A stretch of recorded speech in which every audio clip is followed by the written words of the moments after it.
everybody. Welcome back to another episode of 5-Minute FAQ, Homeschooling. Today we're going to be talking about organization and planning. I feel like this is one of the most important parts of homeschooling, to be able to kind of track your progress, figure out where you need to be with things, and just keep your head about you. Because there's a lot of moving parts when it comes to homeschooling, and I believe this applies to if you're going to be doing distance learning, anything that you have to be involved with as a parent to help structure your child's day, structure the curriculum, structure any of that stuff. I think it's a great idea to have just a solid organizational system that you can use. I don't consider myself like an organizational guru. I always joke that like I crave it but can never attain it, so I've worked for a lot of years to try and figure out a system that's flexible but works for me, something I can stick with long term. So I have a few suggestions for you guys. Kind of starting to decide if you want to do this on paper or online is maybe a good place to start. I do both just because I like a little bit of redundancy. It's just my style. I like having things. I like the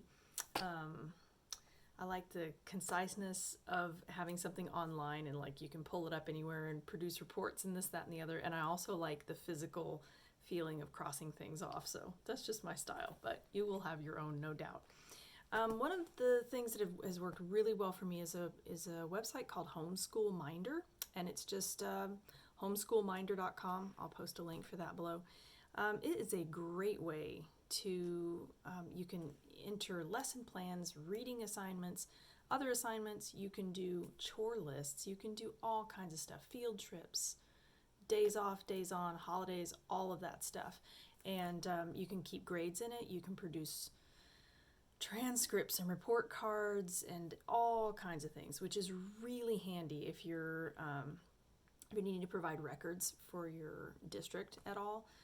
For instance, when our oldest son, who was doing sports through the school district, when he was signing up for everything, they needed a report card essentially. And I was not yet using this program to that full extent. And so I sort of had to go and like cobble together my own homemade report card, which I'm sure looked really weird to them. But nowadays, all I have to do is just like hit a button and it'll download one for me. I can print it off and I'm done. It's just wonderful. I have never had anybody ask me for my records other than that, but I believe in keeping records. Especially in the high school years, I don't so much keep grades in elementary school. I do it a little bit more in middle school to kind of get them used to the idea, and then in high school I'm full on. We're doing grades for everything. So again, homeschoolminder.com is my all-time favorite. I think it's great. Another source of organization for me has been the ARC notebook system. This is my life in a book right here. These are removable, and so pages you can tear them out and put them back in, and they're just wonderful. So I keep one of these for kind of just organizing my life. There's travel stuff and education stuff, and I kind of use that to help organize my kind of general school stuff. And then I keep another one, a larger one, for my actual curriculum.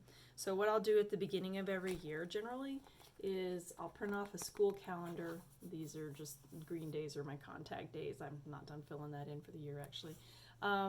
So I know which days I need to be on, and it helps me keep track of if I'm hitting my goals for that. And then I have each of my subjects. Here's math, for instance. I print off basically the workflow for the entire year for each subject. And that helps me to be able to divide it out. If I've got 180 lessons and I've got 180 days, that's great. That's one lesson a day.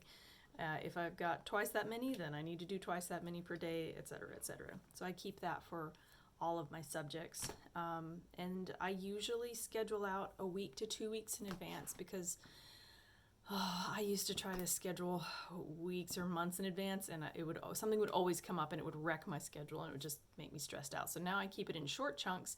It takes me just maybe 30-45 minutes every couple of weeks to plug in everything into Homeschoolminder for the week. Then I can print off a weekly schedule for each of the kids, and I can print one off for myself too, so we know exactly what we're supposed to be doing on which day. We can switch it around a little bit if we want to, but it keeps things organized for us.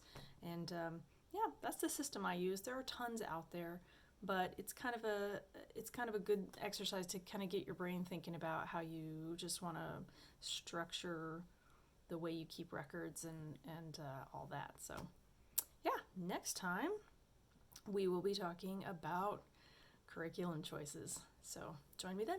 Thanks, guys.